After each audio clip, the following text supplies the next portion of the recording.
What's going on, fight fans? George Zapata here, Zapata Brand Podcast, Boxing Edition. Last night, Jake Paul, Mike Tyson stepped into the ring finally on Netflix. I'm going to give you my rundown quick here as to what happened and what I feel is next for both. Let's start with the fight. Jake Paul wins a unanimous decision.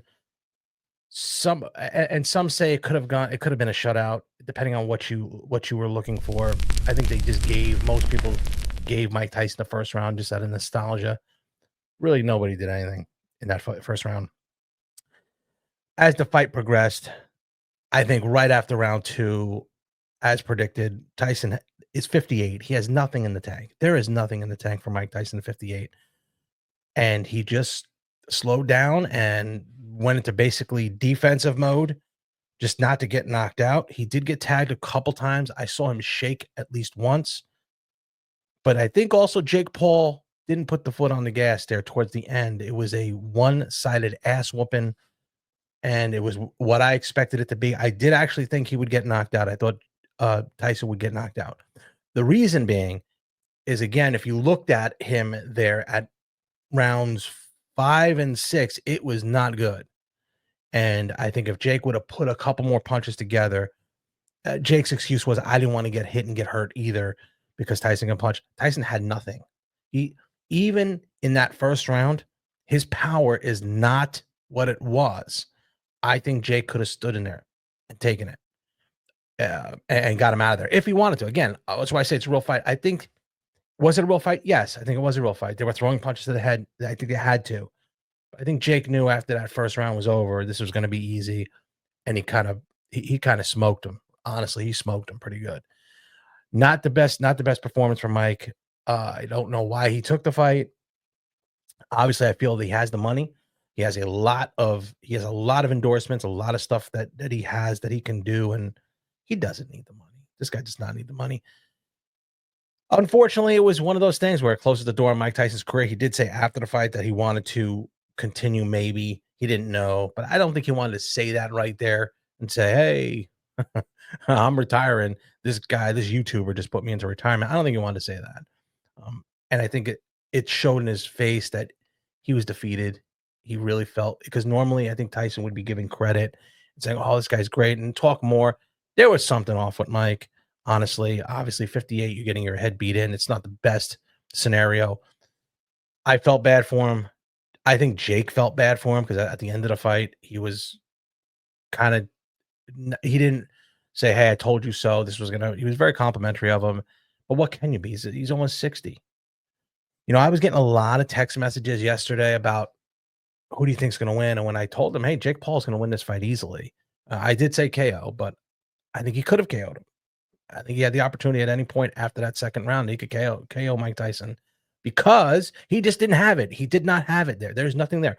Now, people who aren't around the boxing industry as much, and I'm not around football and soccer and all that, so I wouldn't know either. If someone came in that was out of the thing for years, out of that sport for years, came back, I would say, oh, is he going to score? Is he going to do it? Ken Griffey Jr. is not hitting an 80-mile-an-hour fastball anymore. He's not. He's not going to hit a 75-mile-an-hour fastball. He won't hit a curveball, I don't think, at this point. And that's from a low-level pitcher, let alone a Paul Skeens or someone like that who could throw the ball hard.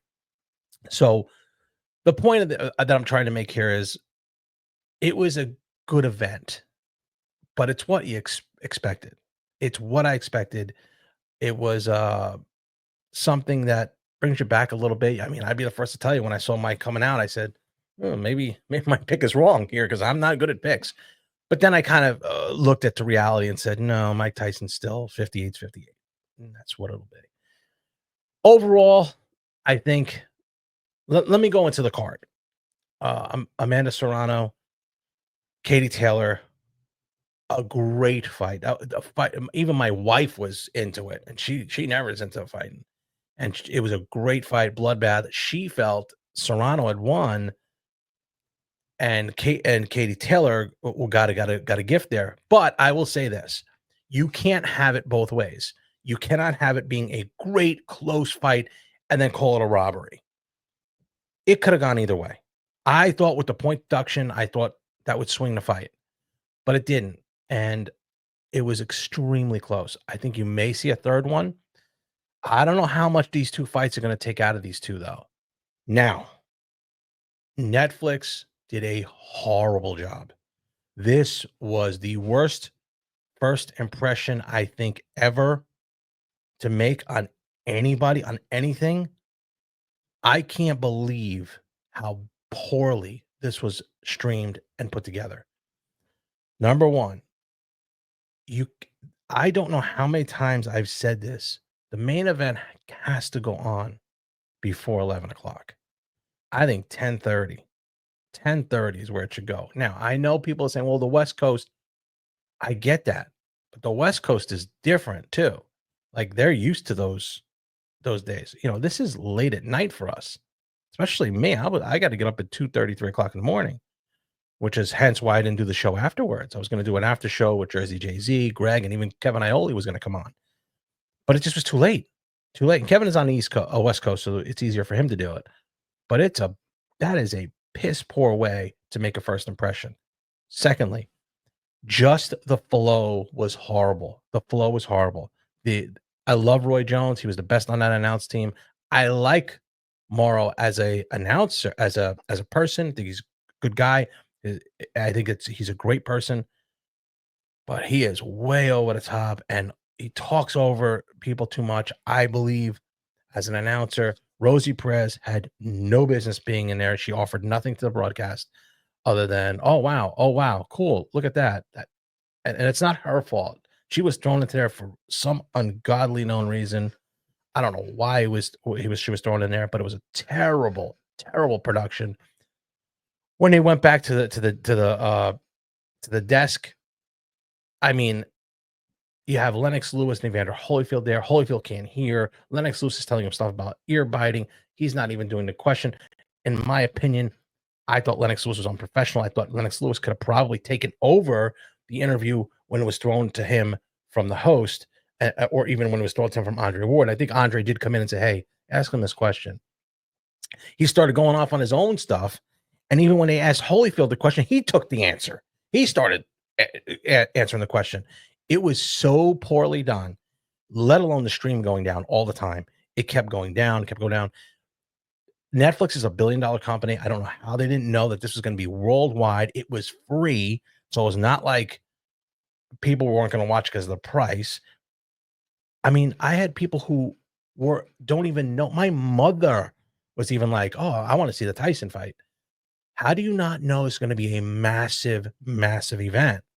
Whether forget about the fight and what you thought about what was gonna happen. This is a massive event. You have to have this stuff buttoned up. And then to hear the people who were on the broadcast say how good it was and how smooth it ran, you were out of your mind. This stuff was terrible. It was horrible. The broadcast was bad. It was not a good first impression. When you have companies like Netflix doing it that bad, I think you got to really think, is this going to be something that they're going to stay in? Because I don't think they should. It's a bad, horrible, horrible production. They should definitely reconsider going into that live sporting events with like the Super Bowl and stuff like that if they can't even pull this off. No way. Too many people on the staff, people on staff, too many people talking over each other. I thought it was a horrible, horrible feel. And again, not Roy Jones' fault. I think he did a great job. And Andre Ward, I think, did a great job. But they should have less sometimes is better. Less sometimes is better. Andre Ward did a great job. Roy Jones did a great job. Rosie Perez, yikes. I don't know what was going on there. Mauro Ranallo, I like him. Again, I like him. I just think he's over the top and talks over too much. And I don't even know who else. Ariel, they didn't even put some of his interviews on there that I saw. It was a bad overall, just bad, just bad. They got to improve, and not a good way to make a first impression, because I think if you want to make a first impression, you better have everything on point and have it particularly if it's free, have it on point and ready to roll. They did not. They were unprepared. So overall, though, I think the show was good for boxing in the sense that it showed that boxing could still draw. Now, was Tyson the draw? Yes. Was it nostalgia? Yes. But when you put on a show that is somewhat real, because I do think Jake could have knocked him out. I think Jake should have put him out of there. You could put that show on and it would draw. It's free. It was good with your subscription. So overall, I think it's a success, except for the streaming. The streaming was bad, and the way they put it together was bad. But a success financially, I think it's going to be a big success financially for them. And I'm happy for them. I'm happy that they pulled it off. I'm Tyson and Paul. But we'll see where they go from here. Now, Jake Paul, I predicted would call out Canelo. He did not. I think that's the hugest fight to make next if that was going to happen. I know you guys are going to think I'm crazy, but I think you could potentially see that. I don't know if he would go up that way, that much weight, Canelo, to meet him. Canelo would blow him out. It wouldn't even be close. But the fact is going to be where's Canelo at in his career and where's Jake Paul at in his career? Meaning, is Jake Paul wanting to cash in soon? Because eventually he's going to have to start moving up and fighting somebody. Or does he want to continue this? It's not a charade yet. I think when you look at Jake Paul fighting, I think he regressed a little bit because he knew this was going to be an easy fight. When he was throwing, his arms were down, his perfect opportunity for a left hook. When he would jab, his right hand, perfect opportunity for that left hook. And Tyson couldn't do it. Now, a good fighter will take it out. We'll take him out with that. You drop that right hand when you're throwing that jab and you expose yourself. A good fighter is taking you out easily, actually easily. So I don't see him, unless he cashes out with Canelo. I don't see him. I think he's going to cherry pick who he picks next. He's done a great matchmaking job for himself. So he's done the right thing because that's where he wants to be. For Tyson, I believe this is the end of the road as far as boxing. It should be. It should be. I don't want to see him in the ring again. I don't want him to see him in there getting hit. He looks sad. One of the things that Roy Jones and Morrow were arguing about during the broadcast was Tyson, when he had his hands here, he was biting his gloves. Tyson does that when he's in trouble. And I'm going to put some pictures up here, as you can see here now. He does that when he's in trouble. That is a habit and a tick that he has. And I've noticed that when the Buster Douglas fight that you see here, and also in the Evander Holyfield fight, he does that. I didn't go back and look at all the other fights, but every time I do recall it happening, and Morrow's right. When he gets in trouble, that is a nervous tick he does. He puts his gloves up to his chin and he starts to bite at his gloves. Very strange. Very strange. But overall, guys, I mean, it's going to be a financial jackpot for Netflix, Mike Tyson and Jake Paul. And I do like to see the fighters get their pay. Netflix, you got to do better. If you're going to make a splash in live sports, like you're talking about, live streaming sports, you got to do better because this ain't going to last. It is not going to last.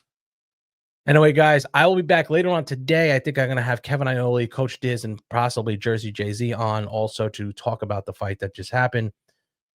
And then we got UFC 309 tonight. I don't know if I'll be doing much with that because that's always 1, 2 in the morning. I might be here at the bagel shop baking, so I might be able to do one. But other than that, I don't know if I'll be able to do until later on tomorrow, boxing and bagels. So boxing and bagels tomorrow. I'd like to do something today if I can. Be on the lookout for it. Remember, don't be envious of what I've accomplished in my life. Be inspired by what you can do in yours. We'll see you next time. Bye-bye. Thanks for watching the Zapata Brand Podcast. Please subscribe to the podcast and listen where all podcasts are available.